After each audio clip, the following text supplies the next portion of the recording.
Bienvenue à ce premier module d'introduction à la théologie biblique de l'Ancien Testament. Et en fait, dans ce premier module, on va se focaliser sur la théologie biblique elle-même en tant que discipline, en tant que méthode. On va essayer de la définir et on va regarder les présupposés évangéliques en la matière, les tenants, les aboutissants, et essayer de comprendre comment cette méthode a pu devenir l'une des plus populaires parmi les spécialistes et les théologiens évangéliques, et en même temps pourquoi elle est si utile aujourd'hui à l'Église de Jésus-Christ. Alors ça, c'est pour le premier module, et puis on en aura un deuxième ensuite. On va faire un peu d'histoire de l'interprétation, de l'histoire des pratiques interprétatives en ce qui concerne l'Ancien Testament. Ce sera un survol. Le but, c'est de vous montrer comment la théologie biblique a émergé de toute cette histoire interprétative récente et surtout de montrer les avantages qu'elle a pour des personnes qui, comme nous, croyons à la pleine inspiration des Écritures, à leur inhérence, le fait que les manuscrits originaux étaient sans erreur, et surtout nous qui croyons clairement que ces Écritures, elles ont le pouvoir de nous sauver en nous révélant la personne de Christ, notre Seigneur, notre Sauveur, celui que nous attendons aujourd'hui encore pour nous délivrer de ce corps de mort et de ce monde déchu qui nous enveloppe si facilement de par les péchés qui agissent dans nos vies et dans ce monde qui se perd. Alors, on va commencer par définir la théologie biblique, et puis je parlerai ensuite de ses principaux présupposés et de ses principaux bénéfices. Comment définir la théologie biblique ? Eh bien, je vais vous donner la définition, peut-être un peu condensée, on va essayer de la dérouler un peu plus ensuite. C'est une définition de Brian Rossner qu'il donne dans l'introduction du dictionnaire de théologie biblique qui est publié chez Excelsis et qui contient d'excellents articles introductifs en début de ce dictionnaire. Voici comment Rossner définit la théologie biblique. La théologie biblique peut être définie, dit Rossner, comme l'interprétation théologique des Écritures dans et pour l'Église. Elle prend en compte les questions historiques et littéraires. Elle cherche à analyser et à synthétiser l'enseignement biblique au sujet de Dieu et de ses apports au monde, selon les critères fixés par la Bible elle-même, en gardant en vue le macro-récit biblique et son orientation christocentrique. Ok, il y a beaucoup de choses ici. Rossner nous donne une définition condensée. On va essayer de les prendre morceau par morceau, membre par membre, pour essayer de mieux comprendre ce que la théologie biblique signifie. Alors, ce que dit Rossner, c'est que la théologie biblique peut être définie comme l'interprétation théologique des Écritures, à la fois à l'intérieur de l'Église, mais aussi pour l'Église. Qui dit interprétation théologique des Écritures nous montre que cette interprétation vise à révéler quelque chose de particulier sur Dieu. La théologie, je le rappelle, c'est la contraction de deux mots grecs, théos, qui signifie Dieu, logos, qui signifie discours ou parole dans le contexte, théos, logos, théologie, un discours sur Dieu, une parole sur Dieu. La théologie, c'est l'étude de la divinité, l'étude de Dieu lui-même. Cette interprétation théologique propose de faire ressortir des textes bibliques quelque chose sur Dieu, et que ce quelque chose, cette information, ces données sur Dieu puissent à la fois servir dans l'Église et pour l'Église. Autrement dit, c'est à l'intérieur de l'Église que la théologie biblique s'effectue, et c'est pour l'Église que la théologie biblique produit des fruits. Qu'est-ce que ça veut dire concrètement ? Ça veut dire qu'on s'attend à ce que la théologie biblique soit effectuée par des chrétiens nés de nouveau qui sont membres de l'Église.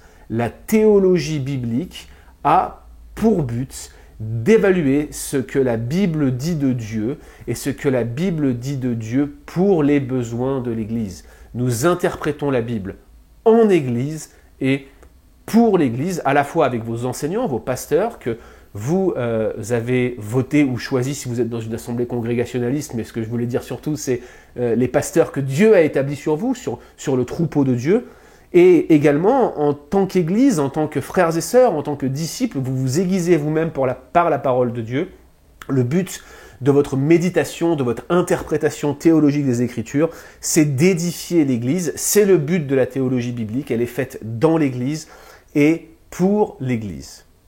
Rossner donne ensuite les méthodes, en quelque sorte, qui vont présider à cette théologie biblique. Il nous dit que cette théologie biblique n'est pas isolée des autres disciplines, elle est même plutôt à la fin d'un processus interprétatif, puisque en fait la théologie biblique va prendre en compte les questions historiques, donc notamment l'histoire du texte, l'histoire de l'interprétation, l'histoire de la prédication même, c'est-à-dire de la manière dont la Bible a été appliquée dans l'Église, mais elle va aussi prendre en compte les questions littéraires, le genre du texte, le style de texte, les analyses structurelles, la forme du récit, etc., etc., etc. Toutes ces disciplines, critique des formes, critique des sources, qui ont produit des résultats dans le passé, la théologie biblique va les évaluer et les intégrer à sa propre réflexion. C'est donc pas une méthode ou une discipline qui est déconnectée du reste, c'est pas juste le texte biblique et puis j'évacue tout ce qui a été fait juste avant.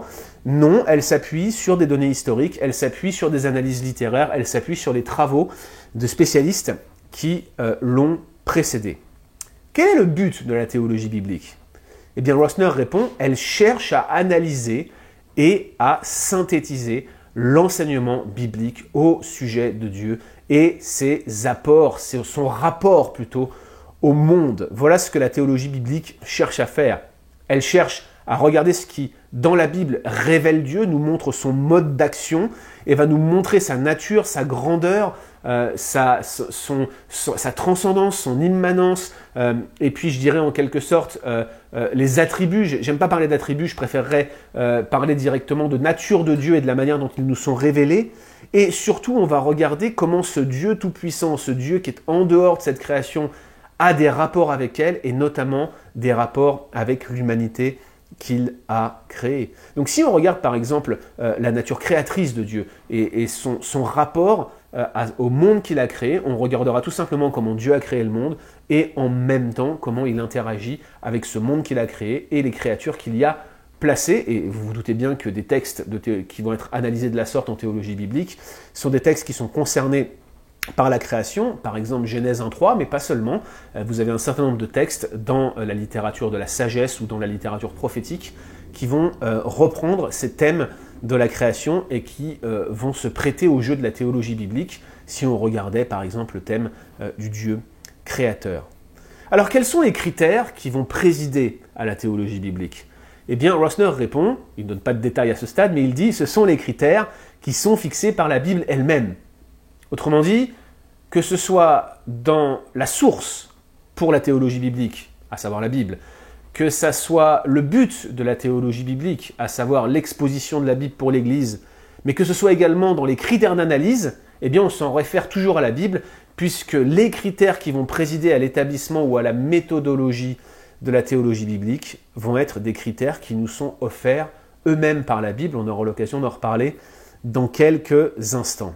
Et Rossner termine en disant que toutes ces choses, toute cette manière de faire de la théologie biblique se fait en gardant en vue le macro-récit biblique et son orientation christocentrique. Qu'est-ce que Rossner veut dire par là? Quand il parle du macro-récit, eh bien il parle tout simplement de ce qu'on appelle communément la grande histoire, c'est-à-dire ce fil rouge qui se déroule du début jusqu'à la fin de la Bible, ce grand thème central qui sert de lien unificateur entre les différentes sections de la Bible. Je vous rappelle que la Bible n'est pas un seul livre, mais 66 livres écrits sur une période de temps allant jusqu'à 1600 ans. Donc différents auteurs humains inspirés par le même Dieu et qui finalement se rattachent au même fil rouge, à la même grande histoire, à savoir la révélation de ce serviteur souffrant qu'est Jésus-Christ, qui vient régler le problème du mal par sa mort sur la croix, qui vient triompher de la mort en ressuscitant le troisième jour et qui nous acquiert une place avec lui pour l'éternité dans les cieux en étant délivré du péché et parfaitement heureux. Voilà ce qu'est cette grande histoire. Lorsque vous faites de la théologie biblique sur un texte précis, que vous analysez 1, 2, 3 thèmes sur un texte précis par la méthode de la théologie biblique, vous ne perdez jamais de vue les rapports de ces thèmes à la grande histoire, à la révélation de Jésus-Christ, à l'histoire sainte, à ce que les théologiens appelaient la Heilsgeschichte, autrement dit l'histoire sainte en allemand, et à ce rapport au macro-récit qui nous révèle Jésus-Christ. Cette perspective christocentrique peut être plus ou moins appuyée. Vous avez certains qui appuient beaucoup sur la présence de Christ dans tous les textes des Écritures, d'autres qui sont un peu plus modérés. Mais quand on fait de la théologie biblique dans une perspective évangélique, on garde toujours en tête cette grande histoire. Alors cette méthode de la théologie biblique, telle que Rossner l'a définie, eh bien, elle est importante et je dirais même qu'elle est devenue prééminente parmi les spécialistes évangéliques. Et c'est ce qu'on va garder comme approche dans ce cours, une approche de théologie biblique qui est résolument évangélique et qui envisage l'Église comme le lieu où on fait de la théologie, et que ce lieu où la théologie est produite est aussi au bénéfice, la communauté de foi est au bénéfice de cette réflexion riche théologique qui vient alimenter, et je dirais même qui va servir de moteur de réflexion, de moteur de fonctionnement à l'Église. Alors la théologie biblique, c'est une approche, une discipline qui se trouve à la croisée des disciplines historiques. La théologie biblique ne rejette pas les développements de l'histoire de l'interprétation. Je dirais même que la théologie biblique ne rejette pas les découvertes positives des approches du passé qui étaient extrêmement critiques et qui nous paraissent suspicieuses. Il y a eu toute une époque, on en parlera dans le deuxième module, où les spécialistes cherchaient à analyser les sources des textes de l'Ancien Testament, et en particulier les sources du livre d'Ésaïe et les sources du Pentateuque, les 5 premiers livres de la Bible, et ils ont échafaudé des hypothèses qui, généralement, ne trouvent pas l'assentiment des évangéliques parce qu'elles impliquent une reconstruction du texte qui dit le contraire de ce que le texte lui-même révèle. Autrement dit, ce que le texte nous dit de l'histoire, du développement du canon ou de la révélation biblique, eh bien les approches de ces théologiens allaient à contresens total. Pour autant, ils ont quand même fait des observations qui sont utiles, qui sont positives, et qui peuvent être utilisées par les spécialistes évangéliques. Et donc ces développements positifs qui restent à identifier, c'est-à-dire qu'il faut avoir une certaine circonspection dans leur analyse, ces développements positifs peuvent être utilisés et peuvent être employés par les spécialistes de la théologie biblique. Autre importance de la théologie biblique, elle prend en compte la grande histoire. Je ne reviens pas sur ce que j'ai dit il y a quelques instants, mais elle tient compte de ce grand schéma narratif, de ce fil rouge, de cette grande histoire sainte qui traverse, en fait, qui sert de lien unificateur à l'ensemble des livres de la Bible. Donc elle prend en compte les sources, même les sources critiques, elle regarde la grande histoire, mais elle interagit aussi avec ce qu'on appelle la dogmatique ou la théologie systématique et son histoire. La théologie systématique est moins concernée par l'interprétation d'un texte en particulier comme l'est la théologie biblique, mais elle cherche à regarder quelles sont les grandes doctrines de la Bible. Par exemple, la Trinité est la Christologie en général, mais la Trinité en particulier, c'est le type de doctrine que va évaluer, analyser la dogmatique. La théologie biblique, en fait, se focalise sur un texte, généralement, et va chercher à en extraire les principaux thèmes, les principaux enseignements sur Dieu, tandis que la dogmatique, elle, va chercher à partir d'une doctrine particulière et va regarder tous les textes qui s'y rapportent. Donc typiquement, si vous faites de la dogmatique sur la théologie de la Trinité, vous allez regarder l'intégralité des textes qui s'y rapportent, typiquement Jean 1, la première épître de Jean, le commencement de la lettre aux Hébreux, etc., etc., etc. La théologie biblique ne répudie pas la dogmatique comme si c'était une discipline étrangère. Bien au contraire, elle accepte ses conclusions, s'en inspire et se laisse alimenter par la théologie systématique, par la dogmatique, mais également par l'histoire du développement de la dogmatique. Et vous allez voir qu'à plusieurs reprises, pendant le cours, je vais mentionner certaines doctrines qui sont établies non pas par un texte en particulier, mais par le croisement de plusieurs textes. Ça, c'est de la théologie systématique, et ça nous aide à établir des présupposés qui vont nous aider à interpréter le texte. Ces choses étant dites, la théologie biblique s'intéresse prioritairement à un texte donné duquel elle cherche à extraire un enseignement sur Dieu, comme je vous le disais, et donc elle s'intéresse prioritairement à ce que l'on appelle l'exégèse, la technique d'interprétation. Peut-être vous avez déjà suivi le cours d'herméneutique, la science d'interprétation que nous offrons à transmettre. Typiquement, l'herméneutique, c'est la méthode d'exégèse, en quelque sorte. C'est la manière dont on va interpréter un texte.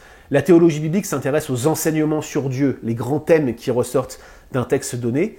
Et donc, pour ce faire, elle a besoin d'une approche qui va interpréter ce texte, j'allais dire presque verset par verset. Cette méthode, c'est l'exégèse, et cette méthode consiste à regarder un texte dans son contexte, et dans le contexte du livre entier, et dans le contexte du canon entier, etc., etc., etc. Et puis enfin, la théologie biblique, eh bien, elle aide le théologien Et l'exégète, en quelque sorte, à prendre de la hauteur. Vous voyez, on ne voit plus ma main sur l'écran. À prendre de la hauteur et à considérer ce qu'on appelle la forme finale du texte.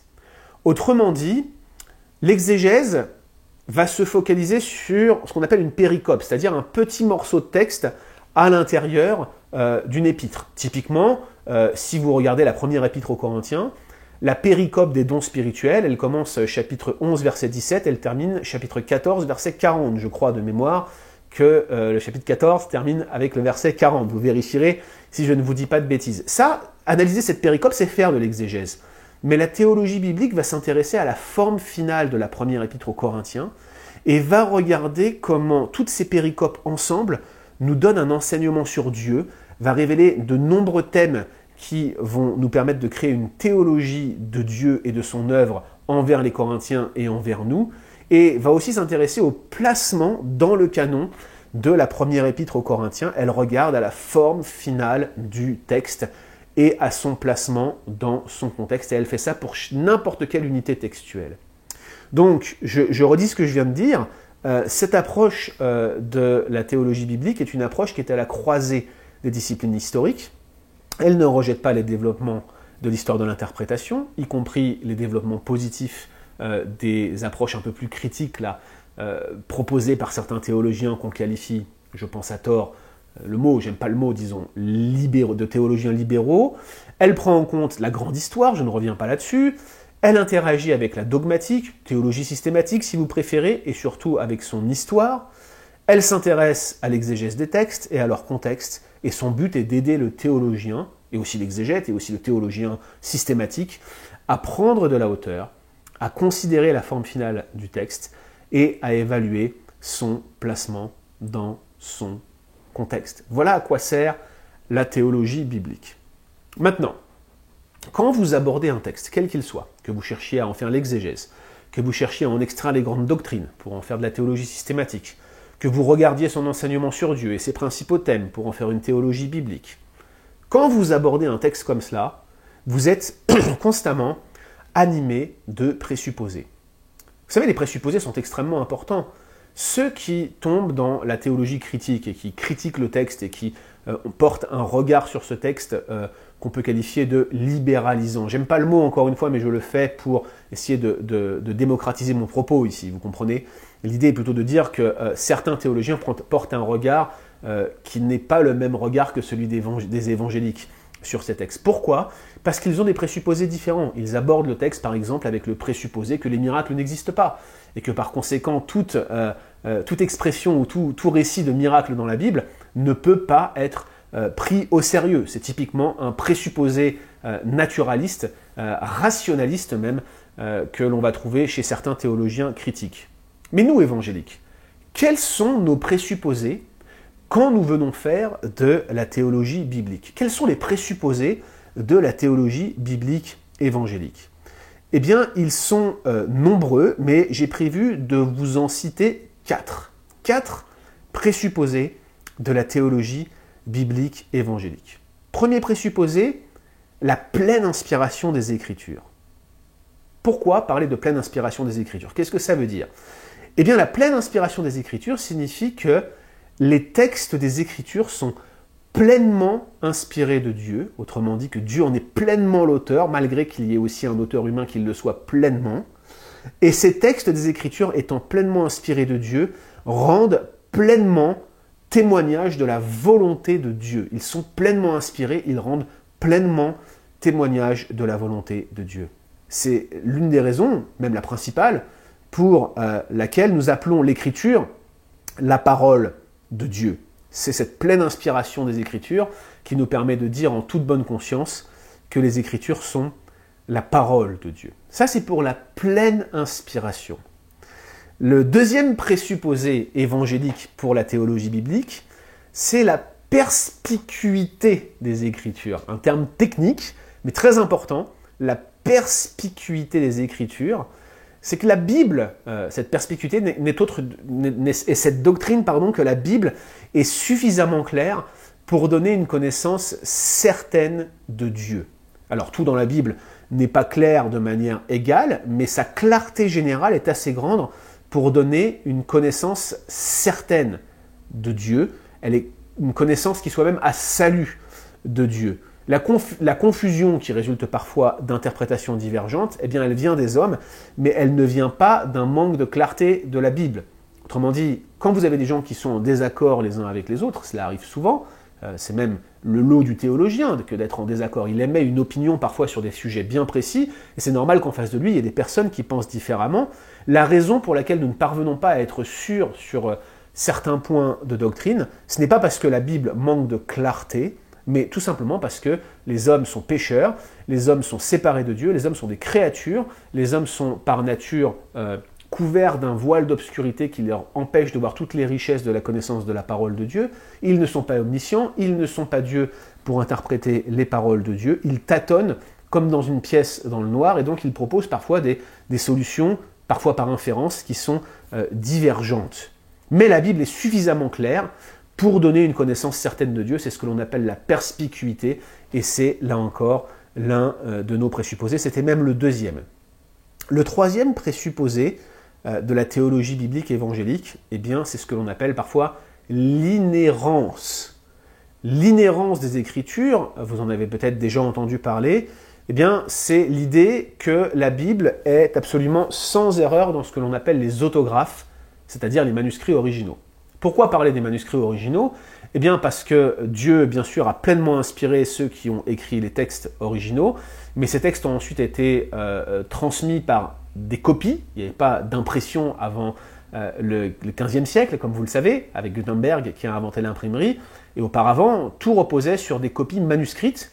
Donc vous aviez un scribe qui globalement avait une source ici, la source du texte qu'il copiait, puis qu'il le recopiait ici, il regardait là, il copiait là, et parfois il y avait ce qu'on appelle des erreurs de copie. C'est pourquoi l'on accepte que les manuscrits qui nous sont parvenus comportent parfois des erreurs, et on explique que la Bible était sans erreur dans les manuscrits originaux, dans les autographes. Nous croyons que Dieu a gardé la transmission de la parole de Dieu, mais seuls les autographes, que nous ne possédons plus, étaient sans erreur. Maintenant, cette inhérence explique aussi que Dieu ayant gardé la transmission de la Bible, grâce aux nombreux manuscrits que nous possédons, nous sommes capables d'affirmer que les textes du Nouveau Testament, par exemple, sont tellement fiables que des théologiens comme Carson, par exemple, estiment que le texte du Nouveau Testament que nous pouvons reconstruire aujourd'hui est à 99% identique à celui des autographes originaux. Il se sert pour cela d'une discipline que nous n'allons pas mentionner aujourd'hui, mais qui s'appelle la critique textuelle, l'analyse des manuscrits en notre possession, des écrits de la Bible. Pour l'heure, je reviens sur cette troisième présupposé de la théologie biblique. Il s'agit de l'inhérence. La Bible est sans erreur dans ses manuscrits originaux. Et puis le quatrième présupposé important que je voulais vous donner dans cette introduction à la théologie biblique, c'est la pleine suffisance des Écritures. Autrement dit, que le texte que vous tenez entre vos mains est entièrement suffisant. Qu'est-ce que ça signifie concrètement de dire que la Bible est entièrement suffisante, elle est pleinement suffisante? Eh bien, ça signifie tout d'abord qu'elle est exhaustive. Autrement dit, la Bible contient tout ce dont nous avons besoin, y compris sur la question de la théologie biblique là, qui nous occupe aujourd'hui. La Bible contient tout ce que nous avons besoin pour connaître Dieu et pour vivre notre vie devant lui. Écoutez ce que dit une vieille confession de foi, la confession de Londres de 1689, au sujet de cette pleine suffisance, cette exhaustivité des Écritures. Elle dit « Tout le conseil de Dieu, c'est-à-dire toutes les choses nécessaires à la gloire de Dieu, au salut de l'homme, à la foi et à la vie, est ou bien expressément consigné dans l'Écriture sainte, ou y est contenu de façon nécessaire. Tout le conseil de Dieu est soit expressément consigné dans l'Écriture, soit contenu dans l'Écriture de façon nécessaire. Autrement dit, même si ce n'est pas écrit noir sur blanc, on peut, par le biais d'inférence, répondre aux questions qui nous accaparent, répondre aux questions qui nous permettent de vivre selon le conseil de Dieu. La Bible est exhaustive, la Bible est pleinement suffisante. Mais cette pleine suffisance, cette exhaustivité implique aussi ce que j'appellerais la pleine satisfaction des Écritures. Cela signifie que Dieu révèle dans sa parole tout ce que les hommes et les femmes créés à l'image de Dieu ont besoin. Et vu sous cet angle, tous les commandements de Dieu, y compris ceux qui nous énervent le plus, par exemple les commandements sur la masculinité et la féminité biblique qui irritent et qui divisent le monde évangélique actuellement, eh bien, tous ces commandements-là également, ils constituent des dons de la grâce qui sont profondément rafraîchissants et satisfaisants pour ceux qui s'y soumettent, parce qu'ils émanent d'un Dieu qui a les meilleurs intérêts de sa créature à cœur. Donc quand on résume, les 4 présupposés qui vont diriger notre interprétation de théologie biblique du texte de la Bible, eh bien c'est la pleine inspiration, les textes de l'Écriture sont pleinement inspirés de Dieu, c'est la perspicuité, autrement dit la Bible est entièrement suffisante pour donner une connaissance certaine de Dieu, l'inhérence, le fait que la Bible soit sans erreur dans les manuscrits originaux, dans les autographes, et puis la pleine suffisance, la Bible est exhaustive et la Bible est pleinement satisfaisante. Alors voilà, j'arrive à la fin de ce cours d'introduction, de ce module d'introduction de notre cours de théologie biblique de l'Ancien Testament. Peut-être j'aimerais finir en donnant quelques éléments analytiques qui vont nous servir pendant les prochains cours, notamment à partir du 3e module, où nous allons regarder dans ce 3e module la théologie biblique du Pentateuque. Quelles sont les particularités méthodologiques de la théologie biblique? Là encore, j'en appelle à Brian Rossner et je vous renvoie vers ses articles d'introduction dans le dictionnaire de théologie biblique qui sont vraiment très bons. Il propose 5 particularités méthodologiques que je vais vous donner ici. Il propose tout d'abord l'analyse et la synthèse. Ensuite, il propose de retenir des concepts plutôt que des mots. Il propose une théologie biblique de l'ensemble de la Bible et pas d'une section seulement. Et vous allez voir que cela remet en question notre démarche aujourd'hui, mais ne vous inquiétez pas, on va quand même en tenir compte, j'y viens dans quelques instants. Elle prend en compte le fil conducteur du récit biblique, j'en ai parlé au moins à 2 reprises depuis le début de ce module, et puis elle va mettre en place une structure christocentrique. Ok, regardons en détail ces 5 particularités méthodologiques avant de refermer ce premier module. Première particularité méthodologique, la théologie biblique produit une analyse et une synthèse.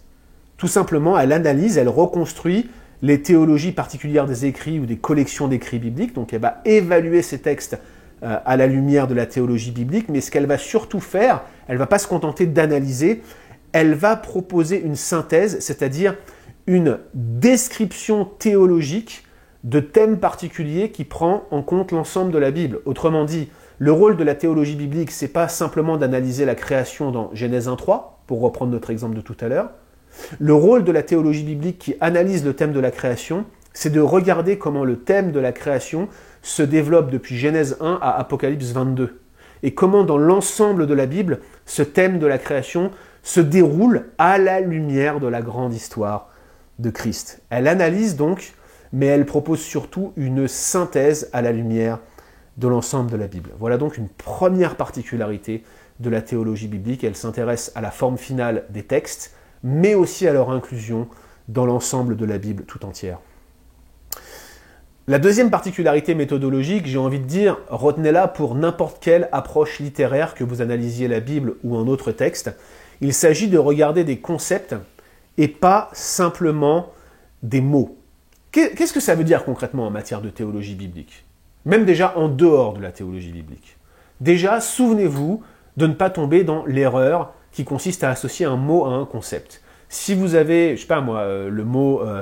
prenons même le mot Jérusalem, par exemple, c'est-à-dire le nom propre qui désigne la ville capitale d'Israël pendant toute la période royale, que ce soit de David, et aussi après la division, pendant toute l'époque du royaume du Sud, c'était Jérusalem qui servait de capitale. Si vous regardez uniquement le mot Jérusalem et que vous supputez qu'il tient systématiquement le même sens dans tous les passages que vous allez regarder, vous faites une erreur. Il y a plusieurs utilisations métaphoriques ou métonymiques de Jérusalem dans l'Ancien Testament. Métaphorique, par exemple, Jérusalem symbolise quelque chose de plus grand. Jérusalem, par exemple, va désigner la patrie dans l'au-delà, l'eschaton, c'est-à-dire la Jérusalem céleste. Et on le retrouve ce thème dès l'Ancien Testament, mais c'est développé en grande partie dans le livre de l'Apocalypse pour désigner cette cité qui nous attend dans les cieux. Bien évidemment, ça ne signifie pas que c'est la Jérusalem terrestre actuelle qui va se retrouver dans le ciel et dans laquelle nous vivrons. Et puis vous avez aussi parfois un usage métonymique de Jérusalem qui va désigner l'ensemble du peuple. Ce que je suis en train de vous dire, c'est que même un nom propre, comme Jérusalem, peut recouvrir une multitude de sens dans l'Ancien Testament en fonction des contextes dans lesquels il est employé. La théologie biblique va essayer d'éviter ce genre d'écueil en se focalisant sur un mot ou en se focalisant sur une succession de mots. Ce que la théologie biblique fait, c'est qu'elle préfère des clauses, des expressions synonymiques, des thèmes connexes et surtout des concepts dans leur ensemble qu'elle va regarder et évaluer sans égard aux termes qui sont employés. L'exégète, lui, il compare les mots, vous voyez, il regarde ce qu'ils signifient dans le contexte. Ce que fait la théologie biblique, elle, c'est de regarder des thèmes et des concepts et de regarder leur évolution dans l'ensemble de la Bible, encore une fois, à la lumière de la grande histoire, à la lumière de la révélation de Jésus-Christ. Donc des concepts plutôt que des mots, c'est la deuxième particularité méthodologique de la théologie biblique. Troisième particularité, c'est une théologie biblique de l'ensemble de la Bible. Et je vous le disais, on a ici un souci, puisqu'on vous propose un cours de théologie biblique de l'Ancien Testament. Et oui, on a un souci parce que la théologie biblique, elle présuppose l'unité des deux testaments, notamment en matière de thèmes traversants. Je vous parlais de la création tout à l'heure. Oui, il y a une théologie de la création dans l'Ancien Testament, mais il y a aussi une théologie de la création dans le Nouveau Testament. Prenez Jean 1. Jean 1, clairement,